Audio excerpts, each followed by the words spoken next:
कैसे हो स्टूडेंट्स। हमारे इस अरिथमेटिक चैनल पर आपका बहुत ज़्यादा स्वागत है। और आज हम लेकर आए हैं कक्षा 10 त्रिकोणमिति। कक्षा 10 त्रिकोणमिति हम आपके लिए लेकर आए हैं और इसको एनसीईआरटी बुक से करा रहे हैं। NCERT book, NCERT book.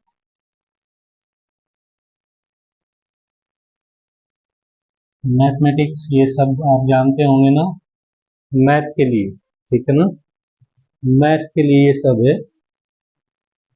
तो इसमें सबसे पहले हम शुरुआत करते हैं त्रिकोणमिति को लेकर।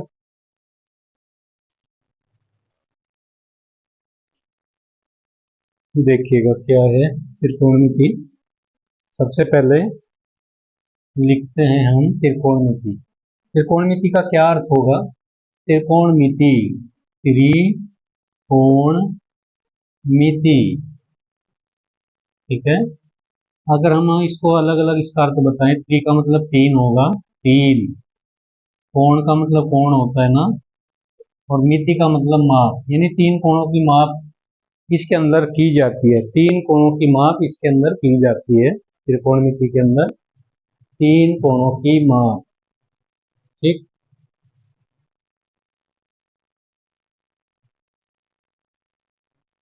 तीन कोणों की माप इसके अंदर की जाती है, ठीक।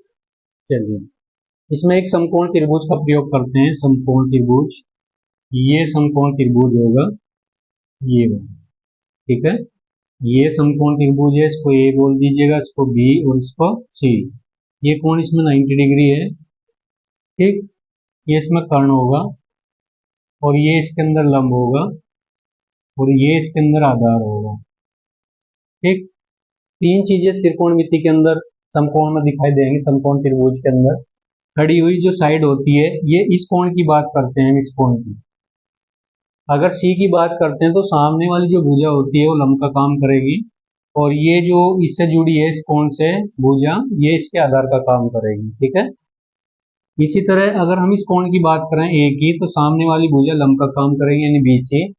कर्ण इसके अंदर ए सी रहेगा, इसमें कोई परिवर्तन नहीं होना है। लेकिन जो ए बी है इस कोण के लिए, अगर हम इसको अल्फा कह दें, इसको बीटा बोल दें, तो ये जो बीटा है इसके लिए ये लंब का काम करेगी बी सी, और ये इसके आधार का काम करती है, आधार का। लेकिन हम इसके लिए लेकर चलेंगे सभी फॉर्मूले जितने भी हैं। सबसे पहले हम त्रिकोणमिति के अंदर पाइथागोरस प्रमेय को यूज करते हैं, ठीक है। पाइथागोरस प्रमेय, देखिए पाइथागोरस जो प्रमेय लगती है ये वाली, ये हमेशा जो है समकोण त्रिभुज के अंदर ही लगती है। इसका एक कोण 90 डिग्री होगा, पाइथागोरस प्रमेय। पाइथागोरस ने क्या प्रमेय दिया है? कर्ण का स्क्वायर ए सी का। चलिए हिंदी में लिख देते हैं पहले, कर्ण का स्क्वायर और बराबर कर दीजिए लंब का स्क्वायर और प्लस कर दीजिए आधार का स्क्वायर। ये चीज आ जाएगी, कर्ण का स्क्वायर बराबर लंब का स्क्वायर प्लस आधार का स्क्वायर। समझ रहे हैं ना?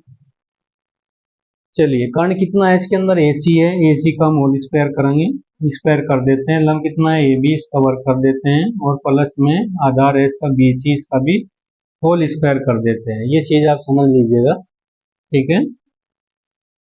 पाइथागोरस प्रमेय सबसे पहले जो है त्रिकोणमिति के अंदर चलती है। ये पाइथागोरस प्रमेय है, कर्ण का स्क्वायर बराबर लंब का स्क्वायर प्लस आधार का स्क्वायर, ये वाली चीज होगी इसमें। अब इसमें 6 त्रिकोणमितीय अनुपात होते हैं। 6 त्रिकोणमितीय अनुपात यहाँ लिखते हैं, 6 त्रिकोणमितीय अनुपात, ठीक है, अनुपात। 6 त्रिकोणमितीय अनुपात की बात करते हैं। सबसे पहले साइन अल्फा है, साइन अल्फा, SIN अल्फा।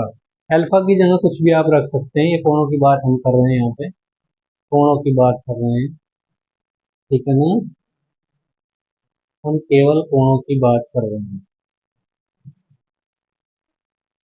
एक मिनट, बस ये सही है। साइन अल्फा, दूसरा कोस अल्फा, थर्ड के नंबर पर रहेगा टेन अल्फा, उसके बाद यहाँ पर coat alpha, COT coat alpha, उसके बाद सेक एल्फा, उसके बाद कोसेक एल्फा, कोसेक एल्फा। ये 6 त्रिकोणमितीय अनुपात होते हैं, साइन, कोस, टेन, कोट, सेक और कोसेक। 6 त्रिकोणमितीय अनुपात हम लिखते हैं यहाँ पे, और इसी पर आधारित, इन 6 पर ही आधारित आपकी त्रिकोणमिति होगी। टोटल त्रिकोणमिति इन्हीं से तैयार होती है। साइन, देखिए अल्फा की जगह हम कुछ भी रख सकते हैं, बीटा, थीटा, गामा, क्योंकि ये एंगल होते हैं, एंगल यहाँ पर रखे जाते हैं यहाँ पे, ठीक है। तो चलते हैं,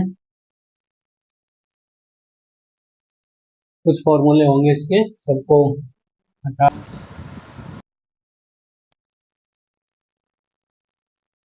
6 त्रिकोणमितीय अनुपात और उनका फॉर्मूले हैं, ये फॉर्मूले यहाँ से शुरू हो जाएंगे, फॉर्मूले, ठीक है, फॉर्मूले, इसको भी हटा दीजिएगा। ये आपको पता चल गया है क्या चल रहे हैं इसमें।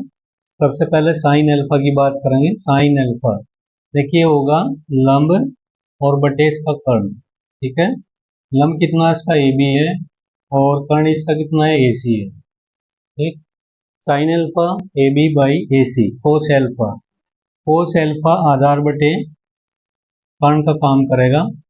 आधार इसके अंदर कितना है बी सी है, कर्ण कितना है इसका ए सी है, ये वाली चीज है।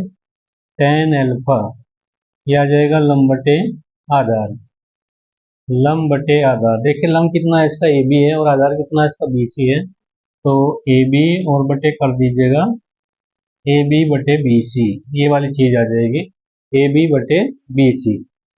दिखाई दे रहा होगा अच्छे से, ठीक चल रहा है। कोट एल्फा, कोट एकदम टेन का उल्टा होता है, ये आ जाएगा आधार ऊपर आएगा और लंब ले लीजिएगा नीचे, ठीक।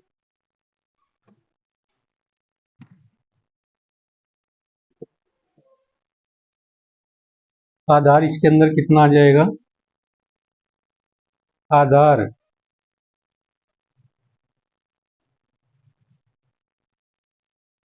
देखिए ये कोट एल्फा है, कोट एल्फा बराबर आधार बटे लंब होगा। आधार इसका कितना है बी सी, लंब कितना है इसका ए बी, ये एकदम टेन का उल्टा होगा। कोट एल्फा इक्वल टू आधार बटे लंब। उसके बाद हम यहाँ लेंगे सेक, सेक एल्फा, ये एकदम कोस का उल्टा होगा, कोस का ये वाला कोस, तो कर्ण ऊपर जाएगा और आधार आ जाएगा नीचे। तो कर्ण कितना है इसका ए सी है, आधार कितना है बी सी है, ये आ जाएगा।